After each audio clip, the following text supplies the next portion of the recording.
मंगलवार व्रत कथा। व्यास जी ने कहा, एक बार नैमिषारण्य तीर्थ में 80,000 मुनि एकत्र होकर पुराणों के ज्ञाता श्री सूत जी से पूछने लगे, हे महामुनि, आपने हमें अनेक पुराणों की कथाएं सुनाई। अब कृपा करके हमें ऐसा व्रत और कथा बताए जिसके करने से संतान की प्राप्ति हो तथा मनुष्यों को रोग शोक अग्नि सर्व दुख आदि का भय दूर हो, क्योंकि कलयुग में सभी जीवों की आयु बहुत कम है। फिर इस पर उन्हें रोग चिंता के कष्ट लगे रहेंगे, तो फिर वह श्री हरि के चरणों में अपना ध्यान कैसे लगा सकेंगे।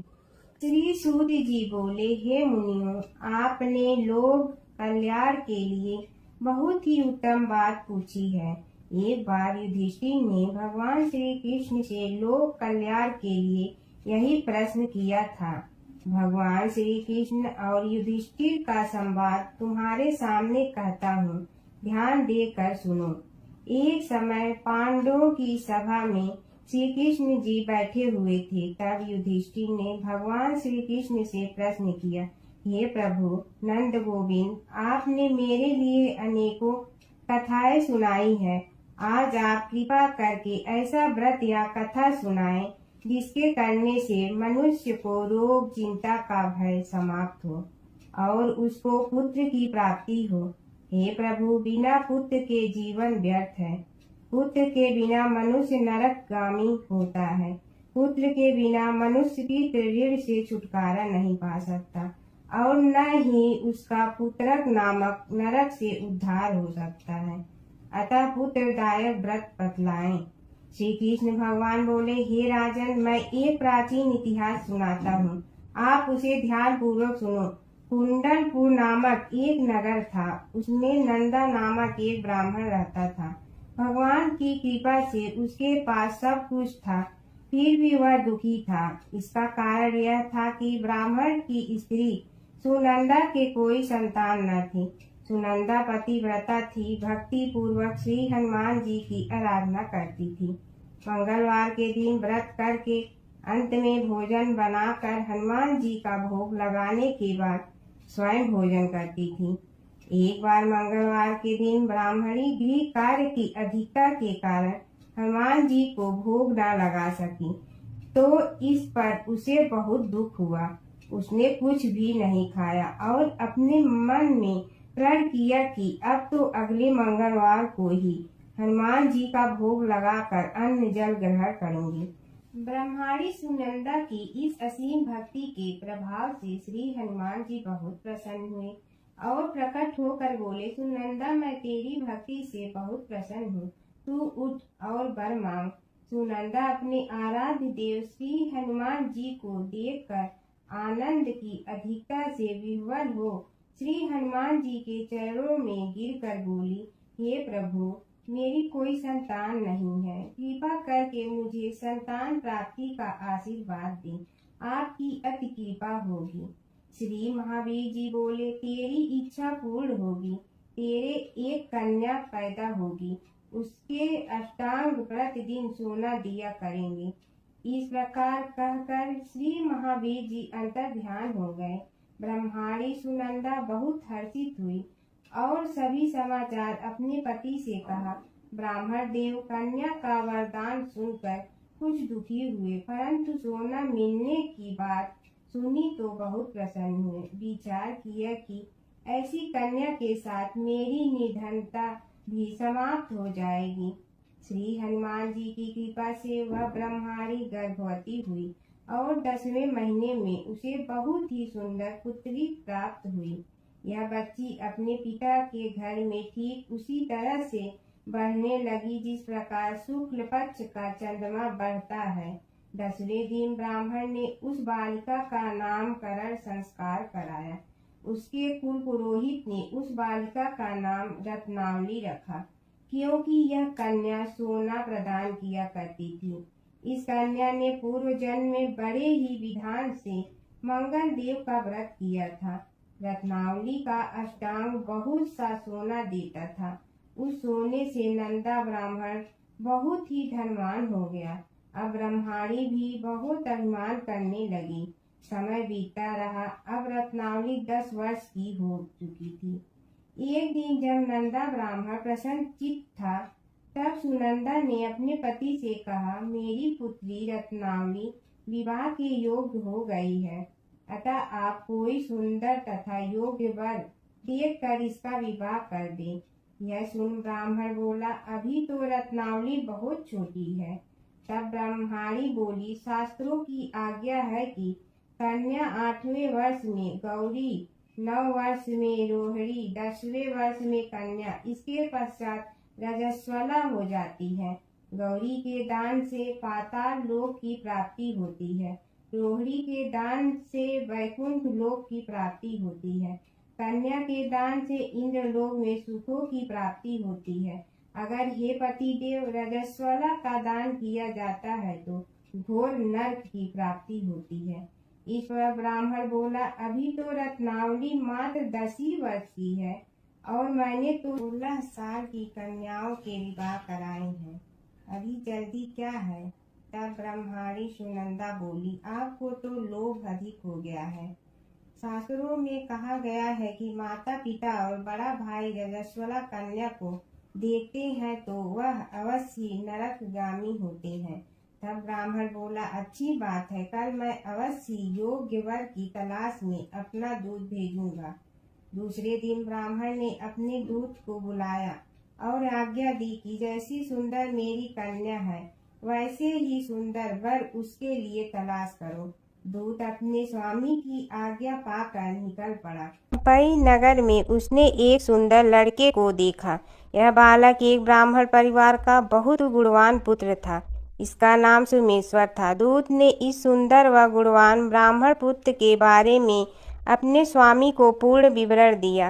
ब्राह्मण नंदा को भी सोमेश्वर अच्छा लगा और फिर शुभ मुहूर्त में विधि पूर्वक कन्यादान करके ब्राह्मण ब्रह्माणी संतुष्ट हुए। परंतु ब्राह्मण के मन तो लोभ समाया हुआ था। उसने कन्यादान तो कर दिया था, परंतु बहुत चिंतित था। उसने विचार किया कि रत्नावली तो अब चली जाएगी और मुझे इससे जो सोना मिलता था वह अब कहाँ मिलेगा। मेरे पास जो धन था कुछ तो इसके विवाह में खर्च हो गया और जो शेष बचा है वह भी कुछ दिनों पश्चात समाप्त हो जाएगा। मैंने तो इसका विवाह करके बहुत बड़ी भूल कर दी है। अब कोई ऐसा उपाय हो कि रत्नावली मेरे घर में ही बनी रहे, अपनी ससुराल न जाए। लोभ रोभी राक्षस ब्राह्मण के मस्तिष्क पर छाता जा रहा था। रात भर अपनी शैया पर बेचैनी से करवटें बदलते बदलते उसने एक बहुत ही क्रूर निर्णय लिया। उसने विचार किया कि जब रत्नावली को लेकर उसका पति सोमेश्वर अपने घर के लिए जाएगा तो वह मार्ग में छिपकर सोमेश्वर का वध कर देगा और अपनी लड़की को अपने घर ले आएगा, जिससे नियमित रूप से उसे सोना भी मिलता रहेगा और समाज का कोई मनुष्य उसे दोष भी नहीं दे सकेगा। प्रातः काल हुआ तो नंदा और सुनंदा ने अपने जमाई तथा लड़की को बहुत सारा धन देकर विदा किया। सोमेश्वर अपनी पत्नी रत्नावली को लेकर ससुराल से अपने घर की तरफ चल दिया। ब्राह्मण नंदा महालोभ के वशीभूत हो अपनी मति खो चुका था। पाप पुण्य को उसे विचार न रहा था। अपने भयानक व क्रूर निर्णय को कार्य रूप देने के लिए उसने अपने दूत को मार्ग में अपने जमाई का वध करने के लिए भेज दिया था, ताकि रत्नावली से प्राप्त होने वाला सोना उसे हमेशा मिलता रहे और वो कभी निर्धन न हो। ब्राह्मण के दूत ने अपने स्वामी की आज्ञा का पालन करते हुए उसके जमाई सोमेश्वर का मार्ग में ही वध कर दिया। समाचार प्राप्त कर ब्राह्मण नंदा मार्ग में पहुंचा और रुदन करती अपनी पुत्री रत्नावली से बोला, हे पुत्री, मार्ग में लुटेरे ने तेरे पति का वध कर दिया। भगवान की इच्छा के आगे किसी का कोई वश नहीं चलता है। अब तू घर चल, वहाँ पर ही रहकर शेष जीवन व्यतीत करना। जो भाग्य में लिखा है वही होगा। अपने पति की अकाल मृत्यु से रत्नावली बहुत दुखी हुई। करुण कुंदन व रुदन करते हुए अपने पिता से बोली, हे पिताजी, इस संसार में जिस स्त्री का पति नहीं है उसका जीना व्यर्थ है। मैं अपने पति के साथ ही अपने शरीर को जला दूंगी और सती होकर अपने इस जन्म को, माता पिता के नाम को तथा सास ससुर के यश को सार्थक करूंगी। ब्राह्मण नंदा अपनी पुत्री रत्नावली के वचनों को सुनकर बहुत दुखी हुआ। विचार करने लगा, मैंने व्यर्थ ही जमाई वध का पाप किया, अपने सिर लिया। रत्नावली तो उसके पीछे अपने प्राण तक देने को तैयार है। मेरा तो दोनों तरफ से मरण हो गया। धन तो अब मिलेगा नहीं। जमाई वध के पाप के फल स्वरूप यम यातना भी भुगतनी पड़ेगी। यह सोचकर वह बहुत दुखी हुआ। सोमेश्वर की चिंता बनाई गई रत्नावली सती होने की इच्छा से अपने पति का सिर अपनी गोद में रखकर चिता में बैठ गई। जैसे ही सोमेश्वर की चिता को अग्नि लगाई गई, वैसे ही प्रसन्न हो मंगल देव वहां प्रकट हुए और बोले, हे रत्नावली, मैं तेरे पति भक्ति से बहुत प्रसन्न हूँ, तू वर मांग। रत्नावली ने अपने पति का जीवन दान मांगा। तब मंगल देव बोले, रत्नावली, तेरा पति अजर अमर है, यह महाविद्वान भी होगा और इसके अतिरिक्त तेरी जो इच्छा हो वर मांग। तब रत्नावली बोली, हे ग्रहों के स्वामी, यदि आप मुझ पर प्रसन्न हैं तो मुझे यह वरदान दीजिए कि जो भी मनुष्य मंगलवार के दिन प्रातः काल लाल पुष्प, लाल चंदन से पूजा करके आपका स्मरण करके उसको रोग व्याधि न हो, स्वजनों का कभी योग न हो, सर्प अग्नि तथा शत्रुओं का भय न रहे। जो स्त्री मंगलवार का व्रत करे वह कभी विधवा न हो। मंगल देव तथास्तु कहकर अंतर ध्यान हो गए। सोमेश्वर मंगल देव की कृपा से जीवित हो उठा। रत्नावली अपने पति को पुनः प्राप्त कर बहुत प्रसन्न हुई और मंगल देव का व्रत प्रत्येक मंगलवार को करके व्रत राज और मंगल देव की कृपा से इस लोक में सुख ऐश्वर्य को भोगते हुए अंत में अपने पति के साथ स्वर्गलोक हो गई। एक नगर में एक बुढ़िया रहती थी। उसके मंगलिया नाम का एक पुत्र था। वृद्धा को हनुमान जी पर बड़ी श्रद्धा थी। वह प्रत्येक मंगलवार को हनुमान जी का व्रत रख कर यथाविधि उनका भोग लगाती थी। इसके अलावा मंगलवार को एक न तो घर लीपती थी और न ही मिट्टी खोदती थी। इसी प्रकार से व्रत रखते हुए जब उसे काफ़ी दिन बीत गए तो हनुमान जी ने सोचा कि चलो आज इस वृद्धा की श्रद्धा की परीक्षा करें। वे साधु का वेश बनाकर उसके द्वार पर जा पहुँचे और पुकारा, है कोई हनुमान का भक्त जो हमारी इच्छा पूरी करे। वृद्धा ने यह पुकार सुनी तो बाहर आई और महाराज क्या आज्ञा है। साधु वेशधारी हनुमान जी बोले कि मैं बहुत भूखा हूँ, भोजन करूँगा, तू थोड़ी सी जमीन लीप दे। वृद्धा बड़ी दुविधा में पड़ गई। अंत में हाथ जोड़कर प्रार्थना की, हे महाराज, लीपने और मिट्टी खोदने के अतिरिक्त जो काम आप कहें वह मैं करने को तैयार हूँ। साधु ने 3 बार परीक्षा करने के बाद कहा, तू अपने बेटे को बुला, मैं उसे औंधा लिटाकर उसकी पीठ पर आग जलाकर भोजन बनाऊंगा। वृद्धा ने सुना तो पैरों तले की धरती खिसक गई, मगर वह वचन हार चुकी थी। उसने मंगलिया को पुकार कर साधु महाराज के हवाले कर दिया, मगर साधु ऐसे ही मानने वाले न थे। उन्होंने वृद्धा के हाथों से ही मंगलिया को औंधा लिटाकर उसकी पीठ पर आग जलवाई। आग जलाकर दुखी मन से वृद्धा अपने घर के अंदर जा घुसी। साधु जब भोजन को बुलाकर कहा कि वह मंगलिया को पुकारे ताकि वह भी आकर भोग लगा ले, वृद्धा में आंसू भरकर कहने लगी कि अब उसका नाम लेकर मेरे हृदय को और दुख ना पहुँचाओ। लेकिन साधु महाराज न माने। वृद्धा को भोजन के लिए मंगलिया को पुकारना पड़ा। पुकारने की देर थी कि मंगलिया बाहर से हंसता हुआ घर में दौड़ा आया। मंगलिया को जीता जागता देखकर वृद्धा को दुखद आश्चर्य हुआ। वह साधु महाराज के चरणों में गिर पड़ी। साधु महाराज ने उसे अपनी असली रूप में दर्शन दिए। हनुमान जी को अपने आंगन में देखकर वृद्धा को लगा कि जीवन सफल हो जाएगा। माता सीता की कथा। यह कहानी सीता माता कहती थी और श्री राम इसे सुना करते थे। एक दिन श्री राम भगवान को किसी काम के लिए बाहर जाना पड़ा। तो सीता माता कहने लगी कि भगवान, मेरा तो 12 वर्ष का नित्य नियम है। अब आप बाहर जाएंगे तो मैं अपनी कहानी किसे सुनाऊंगी। श्री राम ने कहा कि तुम कुएं की पाल पर जाकर बैठ जाना और वहां जो औरतें पानी भरने आएंगी उन्हें अपनी कहानी सुना देना। सीता माता कुएं की पाल पर जाकर बैठ जाती हैं। एक स्त्री आई, उसने रेशम की जड़ी की साड़ी पहन रखी थी और सोने का घड़ा ले रखा था। सीता माता उसे देख कहती हैं कि बहन, मेरा 12 वर्ष का नित्य सुन लो। पर वह स्त्री बोली कि मैं तुम्हारा नित्य सुनूंगी तो मुझे घर जाने में देरी हो जाएगी और मेरी सास मुझसे लड़ेंगी। उसने कहानी नहीं सुनी और चली गई। उसकी रेशम जड़ी की साड़ी फट गई। सोने का घड़ा मिट्टी के घड़े में बदल गया।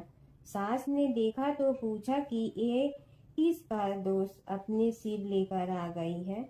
बहू ने कहा कि कुएं पर एक औरत बैठी थी। उसने कहानी सुनने के लिए कहा, लेकिन मैंने सुनी नहीं, जिसका यह फल मिला है। बहू की बात सुनकर अगले दिन वही साड़ी और घड़ा लेकर सास कुएं की पाल पर गई।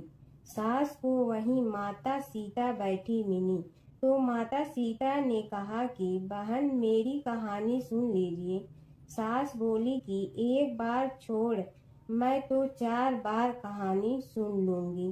राम आए, लक्ष्मण आए, देश के पुजारी आए, नित नेम का नेम लाए, आओ राम बैठो राम। तपी रसोई जियो राम, माखन मिश्री खाओ राम। दूध बतासा पियो राम, सूत के पलका मोठो राम। साल दुसाला पोठो राम, साल दुसाला ओढ़ो राम। जब बोलो जब राम ही राम, राम संवारे सबके काम। खाली घर भंडार भरेंगे, सबका बेड़ा पार करेंगे। श्री राम जय राम जय जय राम। सास बोली कि बहन, कहानी तो बहुत अच्छी लगी। कहानी सुनकर सास घर चली गई और उसकी साड़ी फिर से रेशम जड़ी की बन गई। मिट्टी का घड़ा फिर सोने के घड़े में बदल गया। बहू कहने लगी, सासू माँ, आपने ये सब कैसे किया। सास ने कहा कि बहू, तू दोष लगा के आई थी और मैं अब दोष उतार कर आ रही हूँ। बहू ने फिर पूछा कि वह कुएं वाली स्त्री कौन है। सास बोली कि वे सीता माता थी। वे पुराने से नया कर देती हैं, खाली घर में भंडार भर देती हैं। वह लक्ष्मी जी का वास घर में कर देती हैं। आदमी की जो भी इच्छा हो उसे पूरा कर देती हैं। बहू बोली कि ऐसी कहानी मुझे भी सुना दो। सास बोली कि ठीक है, तुम भी सुनो। और सास ने कहानी शुरू की। राम आए, लक्ष्मण आए, देश के पुजारी आए, नित नेम का नेम लाए, आओ राम बैठो राम। तपी रसोई जियो राम, माखन मिश्री खाओ राम। दूध बतासा पियो राम, सूत के पलका मोठो राम। साल दुसाला पोठो राम, साल दुसाला ओढ़ो राम। जब बोलो जब राम ही राम, राम संवारे सबके काम। खाली घर भंडार भरेंगे, सबका बेड़ा पार करें। श्री राम जय जय राम। कहानी सुनकर बहू बोली कि कहानी तो बहुत अच्छी है। सास ने कहा कि ठीक है, इस कहानी को रोज कहा करेंगे। अब सास बहू रोज सवेरे उठती, नहाती धोती और पूजा करने के बाद नित नेम की सीता की कहानी कहती। एक दिन उनके यहाँ एक पड़ोस की औरत आई और बोली कि बहन, जरा सी आँच दे ना। तो वह बोली कि आज तो अभी हमने जलाई ही नहीं। पड़ोसन ने कहा कि तुम सुबह 4 बजे से उठकर क्या कर रही हो। फिर उन्होंने कहा कि सुबह उठकर हम पूजा करते हैं, फिर सीता माता की नित्य नेम की कहानी कहते हैं। पड़ोसन ने उसकी बात सुनकर फिर कहा कि सीता माता की कहानी कहने से तुम्हें क्या मिलता है। वे बोली कि इनकी कहानी कहने से घर में भंडार भर जाते हैं, सारे काम सिद्ध होते हैं, मन की इच्छा भी पूरी हो जाती है। पड़ोसन कहती है कि बहन, ऐसी कहानी तो मुझे भी सुना दो। फिर वह बोली कि ठीक है, तुम भी यह कहानी सुन लो। राम आए लक्ष्मण आए, देश के पुजारी आए, नित नेम का नेम लाए, आओ राम बैठो राम। सारी कहानी सुनने के बाद पड़ोसन कहने लगी, बहन कहानी तो मुझे बहुत अच्छी लगी। अब वह पड़ोसन भी नित नेम सीता माता की कहानी कहने लगी। कहानी कहने से सीता माता ने पड़ोसन के भी भंडार भर दिए। अब तो पूरे मोहल्ले में नित नेम की कथा चल पड़ी। हर किसी की मनोकामना पूरी होने लगी। हे सीता माता, जैसे आपने उनके भंडार भरे, वैसे ही आप हमारे भी भंडार भरना, सबकी भरना, कहानी सुनने वाले के भी और कहानी कहने वाले के भी। गणेश और बुढ़िया माई की कथा। एक बुढ़िया थी, वह बहुत ही गरीब और दृष्टिहीन थी। उसके एक बेटा और बहू थे। वह बुढ़िया सदैव गणेश जी की पूजा किया करती थी। एक दिन गणेश जी प्रकट होकर उस बुढ़िया से बोले, बुढ़िया माँ, तू जो चाहे सो मांग ले। बुढ़िया बोली, मुझे तो मांगना नहीं आता, कैसे और क्या मांगूं? तब गणेश जी बोले, अपने बहू बेटे से पूछ कर मांग ले। तब बुढ़िया ने अपने बेटे से कहा, गणेश जी कहते हैं तू कुछ मांग ले, बता मैं क्या मांगूं? पुत्र ने कहा, माँ तू धन मांग ले। बहू से पूछा तो बहू ने कहा, नाती मांग ले। तब बुढ़िया ने सोचा कि ये तो अपने अपने मतलब की बात कर रहे हैं। अतः उस बुढ़िया ने पड़ोसन से पूछा तो उन्होंने कहा, बुढ़िया तू तो थोड़े दिन जियोगी, क्यों तू धन मांगो और क्यों नाती मांगे? तू तो अपनी आँखों की रोशनी मांग ले, जिससे तेरी जिंदगी आराम से कट जाए। इस पर बुढ़िया बोली, यदि आप प्रसन्न है तो मुझे 9 करोड़ की माया दे, निरोगी काया दे, अमर सुहाग दे, आँखों की रोशनी दे, नाती दे, पोता दे और सब परिवार को सुख दे और अंत में मोक्ष दे। यह सुनकर तब गणेश जी बोले, बुढ़िया माँ, तुमने तो हमें ठग लिया। फिर भी जो तूने मांगा है वचन के अनुसार सब तुझे मिलेगा। और यह कहकर गणेश जी अंतर ध्यान हो गए। उधर बुढ़िया माँ ने जो कुछ मांगा वह सब कुछ मिल गया। हे गणेश जी महाराज, जैसे तुमने उस बुढ़िया माँ को सब कुछ दिया वैसे ही सबको देना। बुढ़िया माई को मुक्ति दी तुलसी माता की कथा।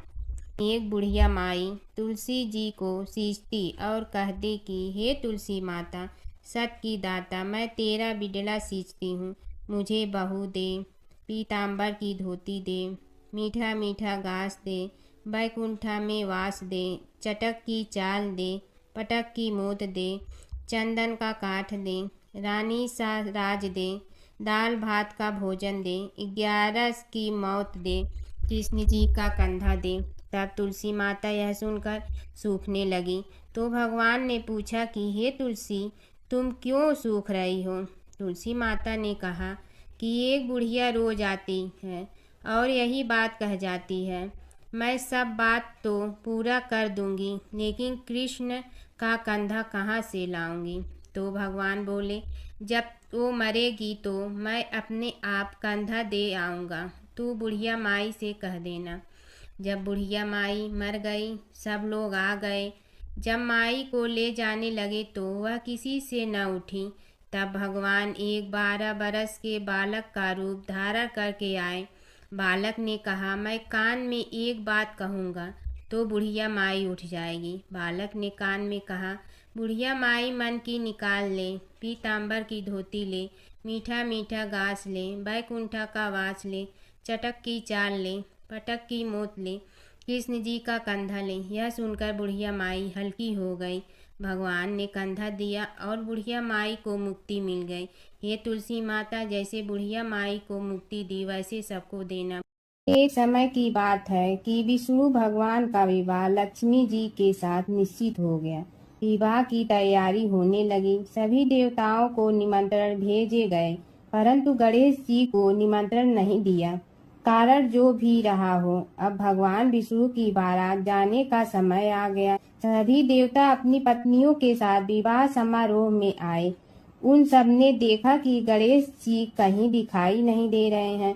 तब वे आपस में चर्चा करने लगे कि क्या गणेश जी को कोई न्योता नहीं दिया है। या स्वयं गणेश जी ही नहीं आए हैं। सभी को इस बात पर आश्चर्य होने लगा। तभी सबने विचार किया कि विष्णु भगवान से ही इसका कारण पूछा जाए। विष्णु भगवान से पूछने पर उन्होंने कहा कि हमने गणेश जी के पिता भोलेनाथ महादेव को न्योता भेजा है। यदि गणेश जी अपने पिता के साथ आना चाहते हैं तो आ जाते, अलग से न्योता देने की कोई आवश्यकता भी नहीं थी। दूसरी बात यह है कि उनको 1.25 मन मूंग, 1.25 मन चावल, 1.25 मन घी और 1.25 मन लड्डू का भोजन दिन भर में चाहिए। यदि गणेश जी नहीं आएंगे तो कोई बात नहीं, दूसरे के घर जाकर इतना सारा खाना पीना अच्छा भी नहीं लगता। इतनी वार्ता कर ही रहे थे कि किसी एक ने सुझाव दिया, यदि गणेश जी आ भी जाए तो उनके द्वारपाल बनाकर बैठा देंगे कि आप घर की याद रखना। आप तो चूहे पर बैठकर धीरे धीरे चलोगे तो बारात से बहुत पीछे रह जाओगे। यह सुझाव भी सबको पसंद आ गया तो विष्णु भगवान ने भी अपनी सहमति दे दी। होना क्या था कि इतने में गणेश जी वहां आ पहुंचे और उन्हें समझा बुझाकर घर की रखवाली करने बैठा दिया गया। बारात चल रही थी, तब नारद जी ने देखा कि गणेश जी तो दरवाजे पर ही बैठे हुए हैं, तो वे गणेश जी के पास गए और रुकने का कारण पूछा। गणेश जी कहने लगे कि विष्णु भगवान ने मेरा बहुत अपमान किया है। नारद जी ने कहने लगे कि अपनी मूसक देना को आगे भेज दे तो वह रास्ता खोद देगी, जिससे उनके वाहन धरती में धंस जाएंगे। तब आपको सम्मान पूर्वक बुलाना पड़ेगा। अब तो गणेश जी ने अपनी मूसक सेना जल्दी से आगे भेज दी और सेना ने जमीन पोली कर दी। जब बारात वहां से निकली तो रथों के पहिए धरती में धंस गए। लाख कोशिश करे परंतु पहिए नहीं निकले। सभी ने अपने अपने उपाय किए परंतु पहिए तो नहीं निकले, बल्कि जगह जगह से टूट गए। किसी की समझ में नहीं आ रहा था कि अब क्या किया जाए। तब तो नारद जी ने कहा, आप लोगों ने गणेश जी का अपमान करके अच्छा नहीं किया। यदि उन्हें मना कर लाया जाए तो आपका कार्य सिद्ध हो सकता है और यह संकट टल सकता है। शंकर भगवान ने अपने दूत नंदी को भेजा और वे गणेश जी को लेकर आए। गणेश जी का आदर सम्मान के साथ पूजन किया। तब कहीं रथ के पहिए निकले। अब रथ के पहिए निकल के परंतु टूट गए तो उन्हें सुधारे गए। पास के खेत में खाती काम कर रहा था, उसे बुलाया गया। खाती अपना कार्य करने के पहले श्री गणेशाय नमः कहकर गणेश जी की वंदना मन ही मन करने लगा। देखते ही देखते खाती ने सभी पहियों को ठीक कर दिया। तब खाती कहने लगा कि हे देवताओं, आपने सर्वप्रथम गणेश जी को नहीं मनाया होगा और न ही उनकी पूजन की होगी, इसीलिए तो आपके साथ यह संकट आया है। हम तो मूर्ख अज्ञानी हैं, फिर भी पहले गणेश जी को पूजते हैं, उनका ध्यान करते हैं। आप लोग तो देवतागण हैं, फिर भी आप गणेश जी को कैसे भूल गए। अब आप लोग भगवान श्री गणेश जी की जय बोल कर जाएं तो आपके सब काम बन जाएंगे और संकट कट जाएंगे। ऐसा कहते हुए बारात वहां से चल दी और विष्णु भगवान को लक्ष्मी जी के साथ विवाह संपन्न करा के सभी सकुशल घर लौट आए। हे गणेश जी महाराज, आपने विष्णु को जैसे कारज सारियो ऐसे कारज सबको सिद्ध कर जो। बोलो गजानन भगवान की जय। प्राचीन काल की बात है। नैमिषारण्य क्षेत्र में ऋषि, महर्षि और साधु संतों का समाज जुड़ा था। उसमें श्री सूत जी भी विद्यमान थे। शौनक जी ने उनकी सेवा में उपस्थित होकर निवेदन किया कि हे अज्ञान रूप घोर तिमिर को नष्ट करने में करोड़ों सूर्यों के समान प्रकाशमान श्री सूत जी, हमारे कानों के लिए अमृत के समान जीवन प्रदान करने वाले कथा तत्व का वर्णन कीजिए।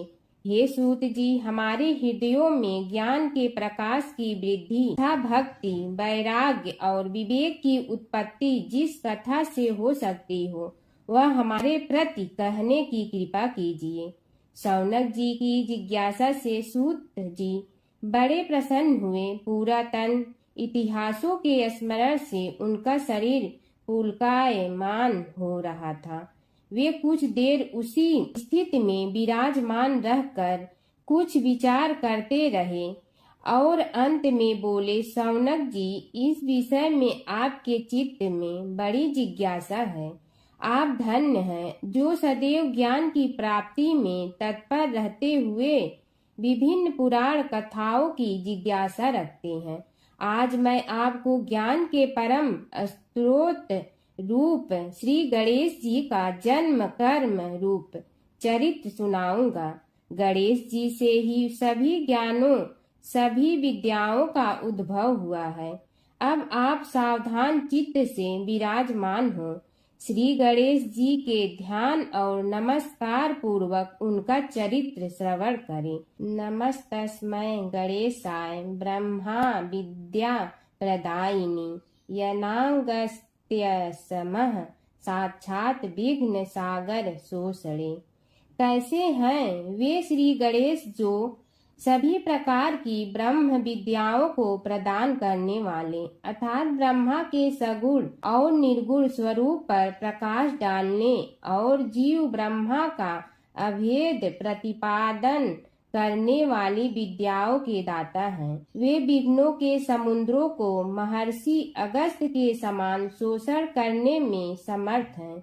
इसलिए उनका नाम विघ्न सागर शोषक के नाम से प्रसिद्ध है। मैं उन भगवान श्री गणेश जी को नमस्कार करता हूँ। प्रथम पूजा के अधिकारी श्री गणेश जी, यह कहकर सूत जी कुछ समय के लिए मौन हो गए और फिर बोले, शौनक जी, भगवान गणेश जी ही सर्वप्रथम पूजा प्राप्ति के अधिकारी हैं। किसी भी देवता की पूजा करो, पहले उनकी पूजा करो। शौनक जी ने निवेदन किया, हे भगवान, हे सूत, सर्वप्रथम यह बताने की कृपा कीजिए कि गणेश जी को प्रथम पूजा का अधिकार किस प्रकार प्राप्त हुआ।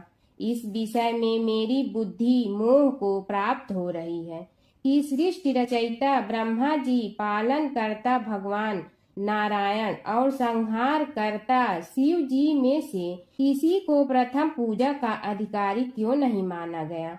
यह त्रिदेव ही तो सबसे बड़ा देवता माने जाते हैं।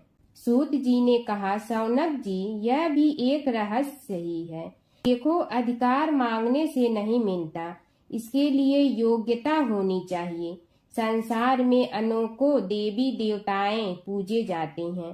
पहले जो जिसका इष्ट देव होता है वह उसी की पूजा किया करता है। इससे बड़े देवताओं के महत्व में कमी आने की आशंका उत्पन्न हो गई। इस कारण देवताओं में परस्पर विवाद होने लगा। वे उसका निर्णय प्राप्त करने के लिए शिव जी के पास पहुँचे और प्रणाम करके पूछने लगे, प्रभु, हम सब में प्रथम पूजा का अधिकारी कौन है। शिव जी सोचने लगे कि किसे प्रथम पूजा का अधिकारी माने। तभी उन्हें एक युक्ति सूझी। बोले, देवगण, इसका निपटारा बातों से नहीं तथ्यों से होगा। इसके लिए एक प्रतियोगिता रखनी होगी, शिव की परिक्रमा करने की प्रतियोगिता।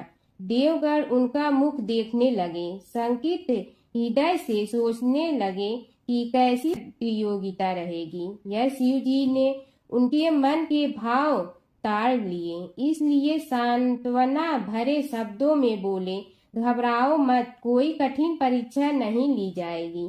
बस इतना ही कि सभी अपने अपने वाहनों पर चढ़कर संसार की परिक्रमा करो और फिर यहाँ लौट आओ।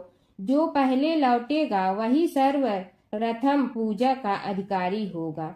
अब क्या देर थी, सभी अपने अपने वाहन पर चढ़कर दौड़ पड़े। किसी का वाहन गजराज था तो किसी का सिंह, किसी का भैंसा तो किसी का मृग, किसी का हंस तो किसी का उल्लू, किसी का अश्व तो किसी का श्वान। अभिप्राय यह है कि वाहनों को विविधता के दर्शन उस समय जितने भले प्रकार से हो सकते थे उतने अन्य समय में नहीं। सबसे गया बीता वाहन गणेश जी का था मूषक, उससे चूहा भी कहते हैं। ऐसे वाहन के बल भरोसे इस प्रतियोगिता में सफल होना तो क्या, सम्मिलित होना भी हास्यास्पद है। गणेश जी ने सोचा, छोड़ो, क्या होगा प्रतियोगिता में भाग लेने से, हम तो यहाँ बैठे रह कर ही तमाशा देखेंगे। वे बहुत देर तक विचार करते रहे। अंत में उन्हें एक युक्ति सूझी। शिव जी स्वयं ही जगदाता हैं, यह संसार उन्हीं का प्रतिबिंब है, तब क्यों न इन्हीं की परिक्रमा कर ली जाए। इनकी परिक्रमा करने से ही संसार की परिक्रमा हो जाएगी। ऐसा निश्चय कर उन्होंने मूषक पर चढ़कर शिव जी की परिक्रमा की और उनके समक्ष जा पहुँचे। शिव जी ने कहा, तुमने परिक्रमा पूर्ण कर ली? उन्होंने उत्तर दिया, जी हाँ। शिव जी सोचने लगे कि इसे तो यहीं घूमते हुए देखा, फिर परिक्रमा कैसे कराया। देवताओं का परिक्रमा करके लौटना आरंभ हुआ और उन्होंने गणेश जी को वहां बैठे देखा तो माथा ठनक गया। फिर भी साहस करके बोले, अरे तुम विश्व की परिक्रमा के लिए नहीं गए? गणेश जी ने कहा, अरे मैं कब का यहाँ आ गया। देवता बोले, तुम्हें तो कहीं भी नहीं देखा। गणेश जी ने उत्तर दिया, देखते कहाँ से, समस्त संसार शिव जी में विद्यमान है। इनकी परिक्रमा करने से ही संसार की परिक्रमा पूर्ण हो गई। सूत जी बोले, शौनक, इस प्रकार गणेश जी ने अपनी बुद्धि के बल पर ही विजय प्राप्त कर ली। उनका कथन सत्य था, इसलिए कोई विरोध करता भी तो कैसे। बस उसी दिन से गणेश जी की प्रथम पूजा होने लगी। जी बोले, हे शौनक जी, यह एक तथ्य है कि गणेश जी ही उसके पात्र हैं। वे बड़े देवता का भी कार्य सिद्धि में विघ्न उपस्थित होने पर उन विघ्न राज का आश्रय न लिया हो। हे शौनक, वे देव भी बड़े दयालु हैं। नाम तो शिव जी का ही आशुतोष है, किंतु वे सर्वात्मा और सर्वरक्षक प्रभु तो शिव जी की अपेक्षा भी शीघ्र ही प्रकट हो जाते हैं। उनका भक्त कभी किसी संकट में नहीं पड़ता। यदि प्रारब्ध वशात कभी किसी विपत्ति में पड़ भी जाता है तो गणेश्वर की उपासना करने पर उनके अनुग्रह से उनके समस्त दुख दूर होकर परम सुख की प्राप्ति होती है। शौनक ने कहा, हे सूत जी, हे महाभाग, हे प्रभु, मैं गणेश जी के विभिन्न चरित्रों का अध्ययन करना चाहता हूँ, तो मुझे बताइए कि किस ग्रंथ का अवलोकन करूं। हे दयामय, आपको तो उनके समस्त चरित्र विदित है कि यदि आप ही उन्हें सुनाने की कृपा करें तो मेरा अत्यधिक उपकार होगा। सूत जी बोले, हे शौनक भगवान, गणेश्वर के इतने चरित्र हैं कि उन सब का कथन इस जीवा से संभव नहीं, क्योंकि प्रभु अनंत, प्रभु चरित्र अनंता वाली बात समस्त विद्वान ऋषि मुनि कहते हैं। फिर भी गणेश जी प्रथम पूजा के अधिकारी होने के कारण समस्त देव चरित्रों में जुड़े हुए हैं, इसलिए उनका प्रभाव भी सर्वाधिक व्यापक है। हे मुने, हे शौनक, वे भगवान सर्व समर्थ हैं। वे सभी का तिरस्कार करने में समर्थ हैं, किंतु उनका तिरस्कार कोई भी नहीं कर सकता। यह त्रिलोक्य उन्हीं भगवान के संकेत पर नित्य करता है। इसकी समस्त क्रियाएं उन्हीं की इच्छा पर आश्रित हैं। हे शौनक भगवान गणेश्वर स्वयं कहते हैं, शिवे विष्णु च शक्तौ च सूर्ये मयि निराधिप यो भेद बुद्धि योग स सम्य योगो मतो मम। हे नरेश्वर, हे वरेण्य, शिव, विष्णु, शक्ति, सूर्य और मुझ गणेश में जो अभेद बुद्धि योग है, मेरे मत में वही सम्यक योग है। इससे यह भी सिद्ध है कि समस्त देवता उन्हीं के स्वरूप हैं। वे ही भगवान विभिन्न कार्य रूपों के अनुसार अपना भिन्न भिन्न नाम रखते हैं। हे मुनि श्रेष्ठ, उन सब देवताओं के चरित्र भी उन्हीं गणराज के चरित्र हैं। यद्यपि सब चरित्र एक ही ग्रंथ में मिलने में संभव नहीं है, फिर भी गणेश्वर के अनेकों प्रमुख चरित्रों का वर्णन गणेश पुराण में हुआ है। राजा सोमकांत का वृतांत कथन शौनक जी ने पूछा, हे प्रभु, गणेश पुराण का आरंभ किस प्रकार हुआ, यह मुझे बताने की कृपा करे। इस पर सूत जी ने कहने लगे, हे शौनक, यद्यपि गणेश पुराण है तो बहुत प्राचीन, क्योंकि भगवान गणेश्वर तो आदि हैं। न जाने कब से गणेश जी अपने उपासकों पर कृपा करते चले आ रहे हैं। उनके अनंत चरित्र हैं, जिनका संग्रह एक महापुराण का रूप ले सकता है। उसे एक बार भगवान नारायण ने नारद जी को और भगवान ने शंकर और जगन जननी पार्वती जी को सुनाया था। बाद में वही पुराण संक्षेप रूप में ब्रह्मा जी ने महर्षि वेद व्यास को सुनाया और फिर व्यास जी ने महर्षि भृगु को सुनाया। भृगु ने कृपा करके सौराष्ट्र के एक राजा सोमकांत को सुनाया था। तब से वह पुराण अनेक कथाओं में विस्तृत होता रहा और अनेक कथाओं से रहित होता हुआ अनेक रूप में प्रचलित है। शौनक जी ने पूछा, भगवान, आप यह बताने का कष्ट करें कि राजा सोमकांत कौन था। उसने महर्षि से गणेश पुराण का श्रवण कहाँ किया था, उस पुराण के श्रवण से उसे क्या क्या उपलब्धियां हुई। हे नाथ, मुझे श्री गणेश्वर की कथा के प्रति उत्कंठा बढ़ती ही जा रही है। सूत जी बोले, हे शौनक, सौराष्ट्र के देवनगर नाम की एक प्रसिद्ध राजधानी थी। वहाँ का राजा सोमकांत था। वह अपनी प्रजा का पुत्र के समान पालन करता था। वह वेद ज्ञान संपन्न, शस्त्र विद्या में पारंगत एवं प्रबल प्रतापी राजा, समस्त राजाओं में मान्य तथा अत्यंत वैभवशाली था। उसका ऐश्वर्य कुबेर के भी ऐश्वर्य को लज्जित करता था। उसने अपने पराक्रम से अनेकों देश जीत लिए थे। उसकी पत्नी अत्यंत रूपवती, गुणवती, धर्माज्ञा एवं पतिव्रत धर्म का पालन करने वाली थी। वह सदैव अपने प्राणनाथ की सेवा में लगी रहती थी। उसका नाम सुधर्मा था। जैसे वह पतिव्रता थी, वैसे ही राजा भी एक पत्नी व्रता का पालन करने लगा। उसके हेमकांत नामक एक सुंदर पुत्र था। वह भी सभी विद्याओं का ज्ञाता और अस्त्र शस्त्रादि के अभ्यास में निपुण हो गया था। यह सभी श्रेष्ठ लक्षणों से संपन्न, सद्गुणी एवं प्रजा जनों के हितों का अत्यंत पोषक था। इस प्रकार राजा सोमकांत स्त्री पुत्र, पशुवाहन, राज्य एवं प्रतिष्ठा आदि से सब प्रकार सुखी था। उससे दुख तो था ही नहीं। सभी राजागण उसका हार्दिक सम्मान करते थे तथा उसकी श्रेष्ठ कीर्ति भी संसार व्यापी थी। परंतु युवा अवस्था के अंत में सोमकांत को घृणित कोष्ठ रोग हो गया। उसके अनेक उपचार किए गए, किंतु कोई लाभ नहीं हुआ। रोग शीघ्रता से बढ़ने लगा और उसके कीड़े पड़ गए। जब रोग की अधिक वृद्धि होने लगी और उसका कोई उपाय न हो सका तो राजा ने मंत्रियों को बुलाकर कहा, सुव्रतो, जाने किस कारण यह रोग मुझे पीड़ित कर रहा है। अवश्य ही यह किसी पूर्व जन्म के पाप का फल होगा। इसलिए मैं अब अपना समस्त राजपाट छोड़कर वन में रहूंगा। मेरे पुत्र हेमकांत को मेरे समान मानकर राज्य शासन का धर्म पूर्वक संचालन कराते रहें।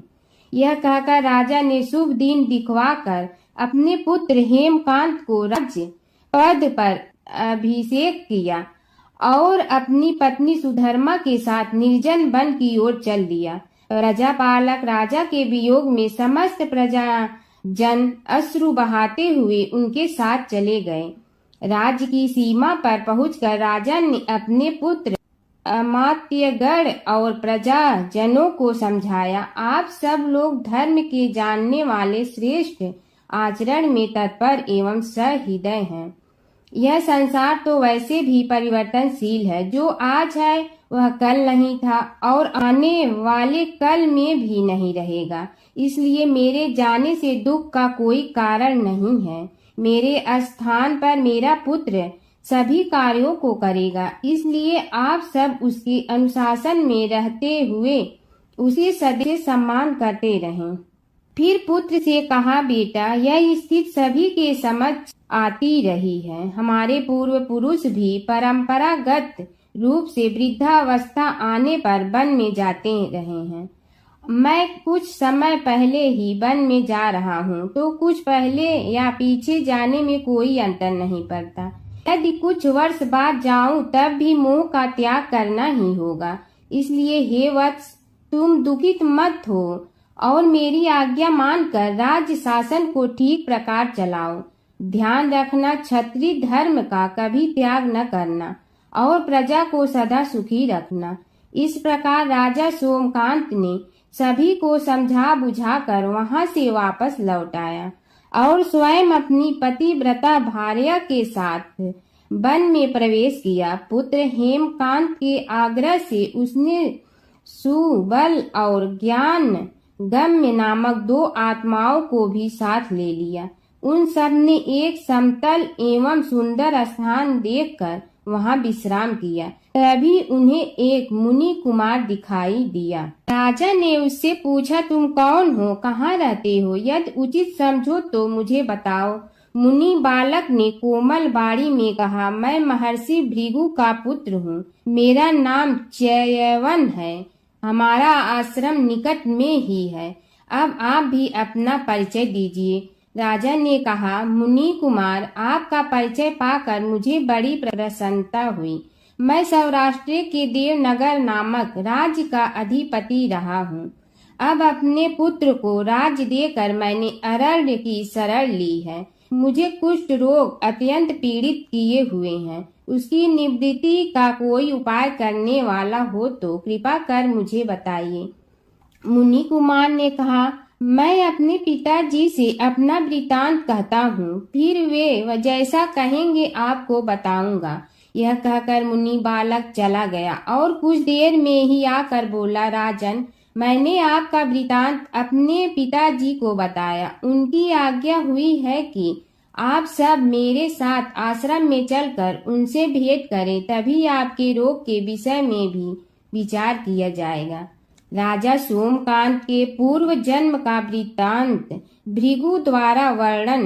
राजा अपनी पत्नी और अमात्यों के सहित च्यवन के साथ साथ भृगु आश्रम में जा पहुंचा और उन्हें प्रणाम कर बोला, हे भगवान, हे महर्षि, मैं आपकी शरण हूँ। आप मुझ कुष्ठी पर कृपा कीजिए। महर्षि बोले, राजन, यह तुम्हारे किसी पूर्व जन्म कृत पाप का ही उदय हो गया है। इसका उपाय मैं विचार करके बताऊंगा। आज तो तुम सब स्नान आज से निवृत्त होकर रात्रि विश्राम करो। महर्षि की आज्ञा अनुसार सबने स्नान भोजन आदि के उपरांत रात्रि व्यतीत की और प्रातः काल स्नान आदि नित्य कर्मों से निवृत्त होकर महर्षि की सेवा में उपस्थित हुए। महर्षि ने कहा, राजन, मैंने तुम्हारे पूर्व जन्म का वृतांत जान लिया हूँ और यह भी विदित कर लिया है कि किस पाप के फल से तुम्हें इस रोग की प्राप्ति हुई है। यदि तुम चाहो तो उसे सुना दूं। राजा ने हाथ जोड़कर निवेदन किया, बड़ी कृपा होगी मुनिनाथ, मैं उसे सुनने के लिए उत्कंठित हूँ। महर्षि ने कहा, तुम पूर्व जन्म में एक धनवान वैश्य के लाडले पुत्र थे। वह वैश्य विंध्याचल के निकट कौलहार नामक ग्राम में निवास करता था। उसकी पत्नी का नाम सुलोचना था। तुम उसी वैश्य दंपत के पुत्र हुए। तुम्हारा नाम कामद था। तुम्हारा लालन पालन बड़े लाड चाव से हुआ। उन्होंने तुम्हारा विवाह एक अत्यंत सुंदरी वैश्य कन्या से कर दिया था, जिसका नाम कुटुम्बिनी था। यद्यप तुम्हारी भार्या सुशीला थी और तुम्हें सदैव धर्म में निरत देखना चाहती थी, किंतु तुम्हारा स्वभाव वासनांध होने के कारण दिन प्रतिदिन उज्जवल होता जा रहा था। किंतु माता पिता भी धार्मिक थे, इसलिए उनके सामने तुम्हारी उज्ज्वलता दबी रही। परंतु माता पिता की मृत्यु के बाद तुम निरंकुश हो गए और अपनी पत्नी की बात भी नहीं मानते थे। तुम्हें अनाचार में प्रवृत्त देखकर उसे दुख होता था। तो भी उसका कुछ बस न चलता था। तुम्हारी उन्मत्तता चरम सीमा पर थी।